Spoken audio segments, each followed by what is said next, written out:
ടെമ്പറൈസിങ് permanent blow dry എല്ലാം എന്താണ് chemical ട്രീറ്റ്മെൻറ്റ്സിൻ്റെ ഒരു കാറ്റഗറിയിൽ വരുന്ന ഐറ്റംസാണ്. അപ്പോൾ ഈ ട്രീറ്റ്മെൻറ്റ് ചെയ്യുമ്പോൾ മുമ്പായിട്ട് നമുക്ക് എന്താ അറിയണം, ഹെയറിൻ്റെ സ്ട്രക്ചറൊക്കെ അറിയണ്ടേ, ഹെയർ എങ്ങനെ ഉണ്ടാവുന്നു, ഹെയറിൻ്റെ സ്ട്രക്ചർ എന്തൊക്കെയാണ്, നമ്മൾ അപ്ലൈ ചെയ്യുന്ന ക്രീമുകളൊക്കെ ഏത് രീതിയിൽ വർക്ക് ചെയ്യുന്നു എന്നൊക്കെ നമുക്ക് അറിയണം. അപ്പോഴാണ് നമുക്ക് പ്രോപ്പറായിട്ടൊരു എന്താ പറയുക നമ്മൾ ഉദ്ദേശിക്കുന്ന രീതിയിലുള്ള നല്ല റിസൾട്ട് കിട്ടുക അല്ലേ. സ്മൂത്തനിങ് ചെയ്യുന്ന ആരൊക്കെ ഉണ്ടെങ്കിൽ എല്ലാവരും സ്മൂത്തനിങ് ചെയ്യുമ്പോൾ നമുക്കൊരു കളർ കിട്ടുന്ന ആൾക്കാർ എത്ര പേരുണ്ടെങ്കിൽ ബ്രൗൺ ചെറിയൊരു ബ്രൗൺ ഷെല്ലിക്കൊക്കെ വരുന്ന എത്ര പേരുണ്ട്, കൈവയ്ക്കുക എല്ലാവരും ഇത്ര പേർക്ക് കിട്ടാറുണ്ട് കളർ അല്ലേ. അപ്പോൾ അതിൻ്റെ അർത്ഥം നിങ്ങളൊക്കെ ചെയ്യുന്നത് പൊട്ട തെറ്റാണെന്നാണ്, മുടി ഡാമേജ് ആവണമെന്നാണ് അതിൻ്റെ അർത്ഥം. മനസ്സിലായില്ലേ? പലരും പറയാറുണ്ട് ഞാൻ കളർ ചെയ്ത് കഴിയുമ്പോൾ പിന്നെ കളർ ചെയ്യേണ്ട ആവശ്യമില്ല, ഓൾറെഡി ബ്രൗൺ കളർ കിട്ടും, കളറിൻ്റെ പൈസ ക്ലയൻറ്റിന് ലാഭമെന്ന് അല്ലേ. അപ്പോൾ അത് ചെയ്യുന്നത് എന്താ പറയുക, നമ്മൾ ചെയ്യുന്നതിൻ്റെ മിസ്സിങ് ആണ്. ദാറ്റ് മീൻസ് നമ്മൾ ചെയ്യുന്ന മുടിയിൽ ഓൾറെഡി ഉള്ള പിഗ്മെൻറ്റ് ലോസായി, അതായത് മുടിയിലുള്ള കളർ നഷ്ടപ്പെട്ടു, ഒരു ഐറ്റം അതിൽ നിന്ന് നഷ്ടപ്പെട്ടു. അടുത്തതാണ് ഫ്രിസിനെസ്, ഒരു ഡ്രൈനെസ്, പിന്നെ അതുപോലെ തന്നെ എന്താ പറയുക ഒരു നാച്ചുറൽ ഷൈനിങ് ഇല്ലാത്ത, നമ്മുടെ ട്രീറ്റ്മെൻറ്റ് കഴിയുമ്പോൾ നമുക്ക് അത് മനസ്സിലാവും, ഒരു എക്സ്ട്രാ ഷൈനിങ് ആണ് ഉണ്ടാവുക. പലപ്പോഴും പ്രോപ്പർ രീതിയിൽ നമ്മൾ ട്രീറ്റ്മെൻറ്റ് ചെയ്ത് കഴിയുമ്പോൾ മുടിയിൽ എന്തുണ്ടാവും, നമ്മൾ കാണാത്ത മുടിയിലില്ലാത്തൊരു ഷൈനിങ് വരും. അതിന് പകരം മുടി എന്തായി പോവും, ചകിരി പോലെ ആയിപ്പോവും. പിന്നെ ഷൈനിങ് കിട്ടാൻ വേണ്ടി നമ്മൾ ബോണ്ട് അൾട്ടിമേറ്റ്, ഹെയർ സ്പാ, ഇതിനൊന്നും ശരിക്കും പറഞ്ഞാൽ ആവശ്യമില്ല. ഇത് ആമസോൺ സീരീസിൻ്റെ ഡീപ്പ് ക്ലൻസിങ് ഷാമ്പൂ എന്തിനാണ് യൂസ് ചെയ്യണമെന്ന് പറഞ്ഞുതരാം, ഹെയറിൻ്റെ സ്ട്രക്ചർ കഴിഞ്ഞ്. ഓക്കെ, അപ്പോൾ ഇത്ര രീതിയിലെല്ലാം ചെയ്യും. അപ്പോൾ മുടി എന്ന് പറഞ്ഞാൽ അറിയാലോ പ്യുവർ പ്രോട്ടീനാണ്. അപ്പോൾ പ്രോട്ടീൻ എന്തുണ്ടാവും, കൂടുതൽ ചൂടായി കഴിഞ്ഞാൽ അത് ബേണായി പോകും അല്ലേ. പ്രോട്ടീൻ അങ്ങനെ ഒരു സ്വഭാവമുണ്ട്. ഈ 1 by 1 ആയിട്ട് നമ്മൾ എല്ലാ ഫാക്ടേഴ്സും ശ്രദ്ധിച്ച് വരുമ്പോഴാണ് നമ്മൾ ഉദ്ദേശിക്കുന്ന ഏറ്റവും നല്ലൊരു റിസൾട്ടിൽ വരുള്ളൂ. ഇപ്പോൾ ഇത് ചെയ്യുന്നതോടുകൂടി ഇപ്പോൾ ക്ലയൻസ് എല്ലാം നമ്മുടെ സ്റ്റുഡൻസ് എല്ലാവരും പറയാറുണ്ട്, ഇപ്പോൾ ഞങ്ങൾ സ്മൂത്തനിങ് ചെയ്യുമ്പോൾ എന്നിട്ട് മുമ്പത്തെ പോലെയല്ല ഭയങ്കര ഒരു ഫിനിഷിങ്. അപ്പോൾ ഇതിൻ്റെ കൂടെ നമുക്ക് സ്മൂത്തനിങ് ക്ലാസ്സും കൂടി, സ്മൂത്തനിങ്ങിൻ്റെയും കൂടി റീബോണ്ടിങ്ങിൻ്റെയും കൂടി ഡീറ്റെയിൽസ് ഞാൻ പറഞ്ഞുതരാം എങ്ങനെയാണ് ചെയ്ത് പോകണമെന്നുള്ളത്. ഓക്കെ, അപ്പോൾ കണക്റ്റഡ് ആണ് രണ്ട് ട്രീറ്റ്മെൻറ്റുകളും. അപ്പോൾ നമുക്ക് ആദ്യം തന്നെ എന്താ അറിയണം, ഹെയറിൻ്റെ സ്ട്രക്ചർ എന്താണെന്നറിയാം. അറിയുന്ന എത്ര പേരുണ്ട്, ആർക്കൊക്കെ അറിയാം ഹെയറിന് എത്ര ലെയേഴ്സ് ഉണ്ടെന്നെല്ലാം പറഞ്ഞോ, തെറ്റിക്കോട്ടെ കുഴപ്പമില്ല, പറഞ്ഞോ. 3 ലെയർ എന്തൊക്കെയാണത്, കോർട്ടെക്സ് ഓർക്കെ പറഞ്ഞോ, തെറ്റിക്കോട്ടെ കുഴപ്പമില്ല. കോർട്ടെക്സ് മെഡുല, പിന്നെ ഒരു ലെയറും കൂടി ഇല്ലേ, പറഞ്ഞോ. ക്യൂട്ടിക്കൽ കറക്റ്റാണ്. 3 ലെയർ ഉണ്ട്. പക്ഷെ 3 ലെയർ പറയുമ്പോൾ എന്ത് പറയണം, ഒരു ഓർഡറിൽ പറയണ്ടേ. ആദ്യം ഉള്ളിലുള്ളത്, പിന്നെ നടുക്കിലുള്ളത്, പിന്നെ പുറത്തുള്ളത് പറയാൻ പാടില്ല. നമ്മൾ അതിൻ്റെ ഓർഡർ പ്രത്യേകിച്ച് നമ്മളെല്ലാം എന്താണ് പ്രൊഫഷണൽസാണ്, അതുകൊണ്ട് തന്നെ നമ്മൾ ആ ഒരു ഓർഡറിൽ പറഞ്ഞു പോകണം. അപ്പോൾ ആദ്യത്തെ ലെയറിൻ്റെ പേരാണ് എന്താണ്, ക്യൂട്ടിക്കൽ. എഴുതിക്കും അനാട്ടമി ഓഫ് ഹെയർ അനാട്ടമി ഉണ്ടോ. ഇത് പഠിക്കാതെ നിങ്ങൾ എന്ത് ട്രീറ്റ്മെൻറ്റും ചെയ്തിട്ടും കാര്യമില്ല, അതിലൊന്നുണ്ടോ. നോർമൽ ഒരു ഷാമ്പൂവും കണ്ടീഷനിങ് ചെയ്യുമ്പോൾ എന്താണ് സംഭവിക്കുന്നത് എന്നുള്ളത് അറിയണ്ടേ. അപ്പോൾ ഹെയറിൻ്റെ സ്ട്രക്ചർ ഓഫ് ഹെയർ അനാട്ടമി.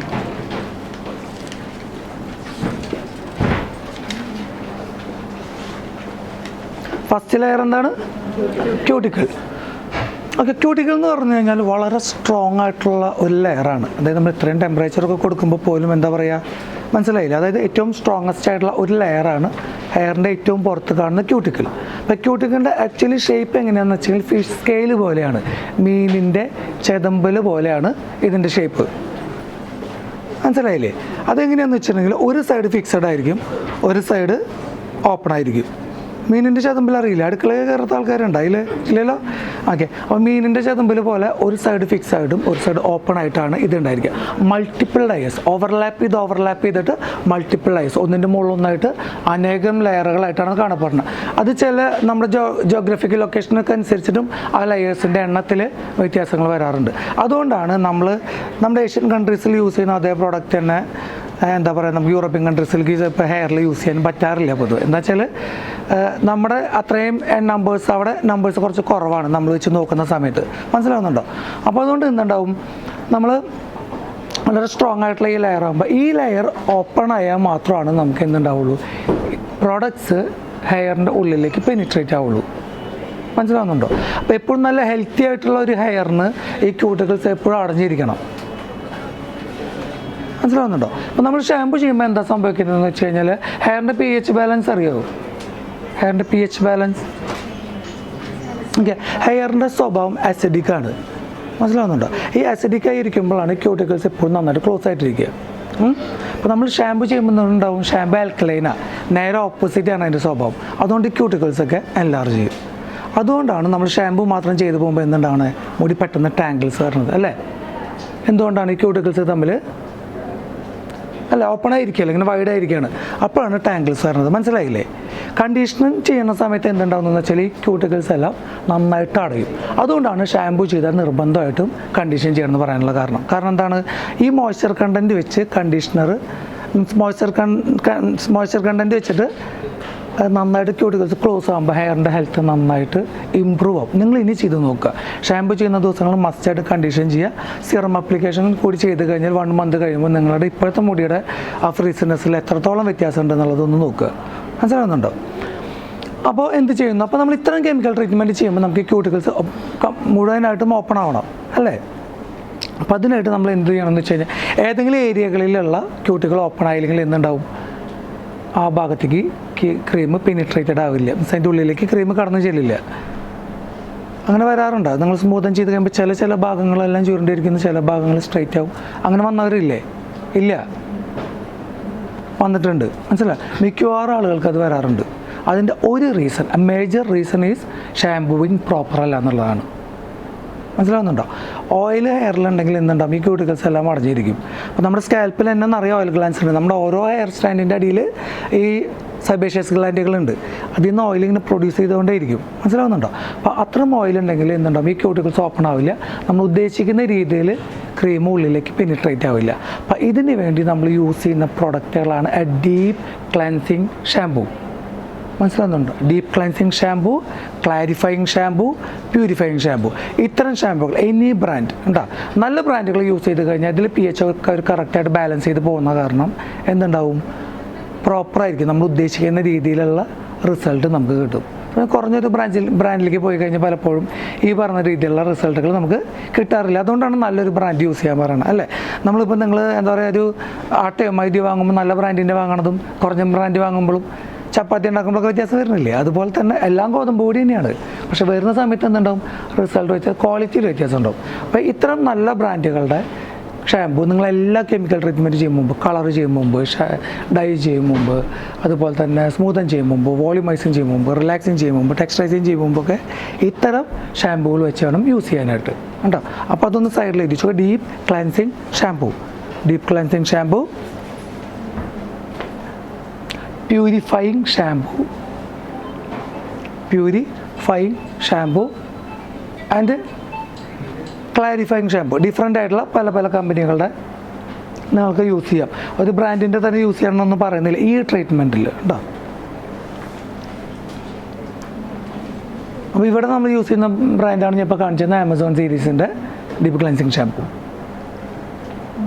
ചെയ്ത് കഴിഞ്ഞല്ലോ ക്യൂട്ടിക്കൽ ക്ലാരിഫയിങ് ഷാമ്പൂ. അപ്പോൾ എത്ര ടൈംസ് നമ്മൾ ഷാമ്പൂ ചെയ്യണം എന്നുള്ളത് പലപ്പോഴും ചോദിക്കാറുണ്ടല്ലോ. എത്ര തവണ ഷാമ്പൂ ചെയ്യണം? മനസ്സിലാവുന്നുണ്ടോ? 4 തവണ 3 തവണ അല്ലേ?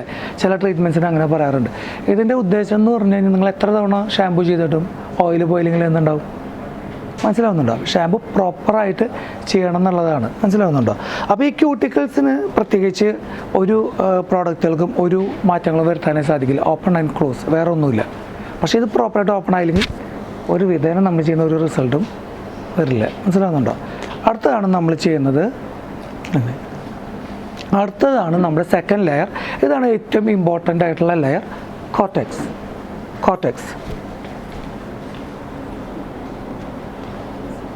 കോർട്ടെക്സ് ആണ് നമ്മൾ ഏറ്റവും കൂടുതൽ ഫോക്കസ് ചെയ്യേണ്ടത്. കാരണം കോർട്ടെക്സിലാണ് ഇത്തരം കെമിക്കൽ ചേഞ്ചസ് എല്ലാം നടക്കുന്നത്. നമ്മൾ സ്മൂത്തൻ ചെയ്യുമ്പോൾ മാറ്റങ്ങൾ ഉണ്ടാകുന്നത്, കളർ ചെയ്യുമ്പോൾ, ഡൈ ചെയ്യുമ്പോഴെല്ലാം ഈ കോർട്ടെക്സിലാണ് ഇത്തരം പ്രോഡക്റ്റുകൾ എത്തുന്നത്. മനസ്സിലാവുന്നുണ്ട്? മാറ്റങ്ങൾ സംഭവിക്കുന്നത് കോർട്ടെക്സിലാണ്.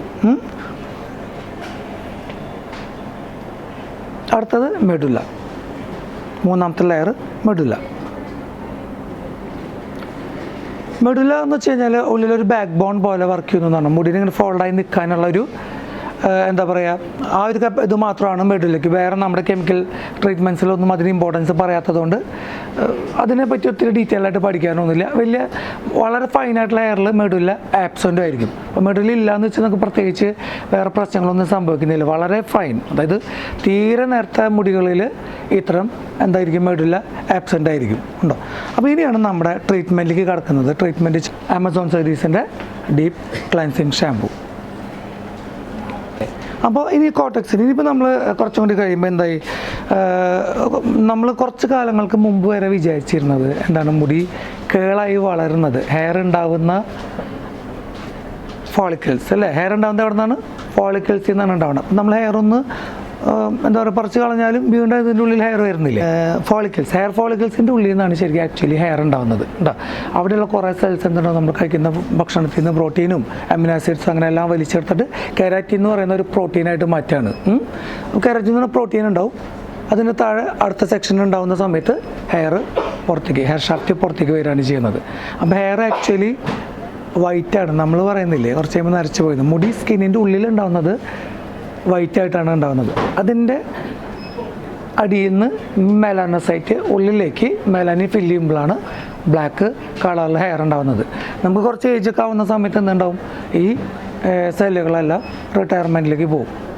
മനസ്സിലാവുന്നുണ്ടോ, മെലാനോസൈറ്റ് റിട്ടയർമെൻറ്റിലേക്ക് പോകുമ്പോൾ എന്തുണ്ടാവും, നമുക്ക് ഗ്രേ ഹെയർ ആയിട്ട് വരും. മനസ്സിലാവുന്നുണ്ടോ. കുറച്ച് കാലങ്ങൾക്ക് മുമ്പ് നമ്മൾ വിചാരിച്ചിരുന്നത് എങ്ങനെയാണെന്ന് വെച്ച് കഴിഞ്ഞാൽ, ഈ ഹെയർ ഫോളിക്കിൾസ് സ്ട്രെയിറ്റ് ആയിട്ടാണ് നമ്മുടെ സ്കിന്നിലുള്ളതെന്നുണ്ടെങ്കിൽ ഹെയർ സ്ട്രെയിറ്റ് ആയിട്ട് വളരുന്നു എന്നും, ചെരിഞ്ഞാണ് കിടക്കുന്നതെന്നുണ്ടെങ്കിൽ ഹെയർ കേളായിട്ട് വളരുന്നു എന്നാണ് ഒരു കാലഘട്ടം വരെ വിചാരിച്ചിരുന്നത്. പിന്നീട് ഏതോ ബുദ്ധിയുള്ള ഒരാൾ തലയിൽ ആപ്പിൾ വീണപ്പോൾ എന്തത് താഴേക്ക് വീണ മുകളിലേക്ക് പോകാൻ ഞാൻ ചിന്തിച്ച പോലെ ഇത് എന്തെങ്കിലും ചുരുണ്ടിരിക്കുന്നതെന്നുള്ളത് അവരെന്ത് ചെയ്തു, ആളതിനെക്കുറിച്ച് ചിന്തിച്ച് നോക്കി പഠിച്ചു കഴിഞ്ഞപ്പോൾ മനസ്സിലായി ഇതുകൊണ്ടല്ല ഹെയർ കേളായിട്ട് വളരുന്നത്. ഹെയറിൻ്റെ ഉള്ളിൽ 3 ബോണ്ടുകളുണ്ട്. ഹൈഡ്രജൻ ബോണ്ട്, സൾഫർ ബോണ്ട്,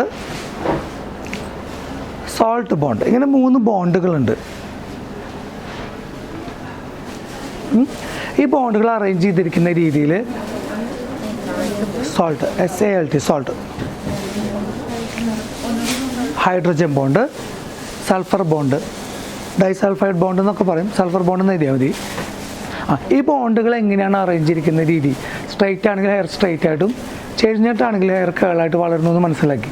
അപ്പോൾ ഇതിനെപ്പറ്റി കുറേ പഠനങ്ങൾ നടത്തിയപ്പോൾ ഈ ബോണ്ടുകളെ റീഷേപ്പ് ചെയ്ത് സ്ട്രെയിറ്റ് ആക്കി കഴിഞ്ഞാൽ ഹെയർ സ്ട്രെയിറ്റ് ആവില്ല എന്ന് കണ്ടുപിടിച്ചു. അതിൻ്റെ ഭാഗമായിട്ടാണ് നമ്മൾ ഇന്ന് കാണുന്ന ആരൊക്കെ ഉണ്ടായത്, ഐശ്വര്യ റായ്, നയൻതാര, അങ്ങനെയുള്ള കുറേ സുന്ദരിമാരുണ്ടായത്. എന്തൊക്കെ മേക്കപ്പ് ചെയ്താലും അവരെ പഴയ തലയായിരുന്നെങ്കിൽ എന്തായിരിക്കും അല്ലേ, ഭയങ്കര ബുഷിയായിട്ടുള്ള ഹെയർ അല്ല, അവരുടെ ഭയങ്കര കേളിയായിട്ടുള്ള ഹെയർ. അപ്പോൾ അങ്ങനെ ആ കണ്ടുപിടിച്ചതിൻ്റെ ഭാഗമായിട്ടാണ് ഇത്തരം എന്തോന്നത് ഈ സ്മൂത്തനിങ് പോലെയുള്ള ട്രീറ്റ്മെൻറ്റ് വന്നത്. ഓക്കെ, അപ്പോൾ ഇതിൽ ഹൈഡ്രജൻ ബോണ്ട് ടെമ്പററിയാണ്. അതായത് വെള്ളം നനഞ്ഞു കഴിഞ്ഞാൽ, നനവ് തട്ടി കഴിഞ്ഞാൽ ഹൈഡ്രജൻ ബോണ്ട് സ്ട്രെയിറ്റ് ആവും അല്ലേ. നിങ്ങൾ കേളി ഹെയർകാർക്ക് അങ്ങനെയല്ലേ, നനവ് തട്ടി കഴിഞ്ഞാൽ കുളിയെല്ലാം കഴിഞ്ഞ് ഇറങ്ങി വരുന്ന സമയത്ത് ഹെയർ നല്ല ലെങ്ത് ഉണ്ടാവും, കുളിയെല്ലാം കഴിഞ്ഞ് വരുമ്പോൾ കഴുത്തിൻ്റെ മുകളിൽ വന്നിരിക്കും അല്ലേ.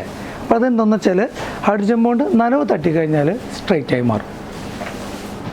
എപ്പോഴാണോ ഡ്രൈ ആവണേ വീണ്ടും ചുരുണ്ട് കയറും. അതുപോലെ തന്നെ സോൾട്ട് ബോണ്ടും ടെമ്പററിയാണ്. സോൾട്ട് ബോണ്ട് ടെമ്പറേച്ചർ വഴിയാണ് എന്തുണ്ടാവുന്നത്, സ്ട്രെയിറ്റ് ആവുന്നത്. നമ്മൾ ഈ അയൺ ചെയ്യുമ്പോൾ, ടെമ്പററി അയൺ ചെയ്യുമ്പോൾ സോൾട്ട് ബോണ്ടിലാണ് വർക്ക് ചെയ്യണത്. അതെപ്പോൾ വെറ്റാവുന്നു ആ സമയത്ത് അത് എന്തുണ്ടാവും, പഴയ ടെക്സ്റ്റൈലേക്ക് പോകും. പക്ഷേ ഒരിക്കൽ സൾഫർ ബോണ്ടിന് ചേഞ്ചസ് വന്നു കഴിഞ്ഞാൽ അത് പെർമനൻ്റ് ആണ്, അത് പിന്നെ പഴയ പോലെ ആവില്ല. അതിന് നമ്മൾ എന്ത് ചെയ്യണം, കെമിക്കൽസ് വെച്ചിട്ടാണ് അത് ചെയ്യുക. സൾഫർ ബോണ്ട് ഭയങ്കര സ്ട്രോങ് ആയിട്ടുള്ള ബോണ്ടായതുകൊണ്ട് അത് കെമിക്കൽ ട്രീറ്റ്മെൻറ്റ് കൂടെയാണ് നമുക്ക് എന്തുണ്ടാവുന്നത്, മാറ്റങ്ങൾ സംഭവിക്കുന്നത്. അപ്പോൾ അതിനാണ് നമ്മൾ ഇത്തരം സ്മൂത്തനിങ് ക്രീമുകൾ, കെമിക്കൽ ക്രീമുകളൊക്കെ യൂസ് ചെയ്യുമ്പോൾ മാറ്റങ്ങൾ ഉണ്ടാകുന്നത് എവിടെയാണ്, സൾഫർ ബോണ്ടിൽ. ഓക്കെ.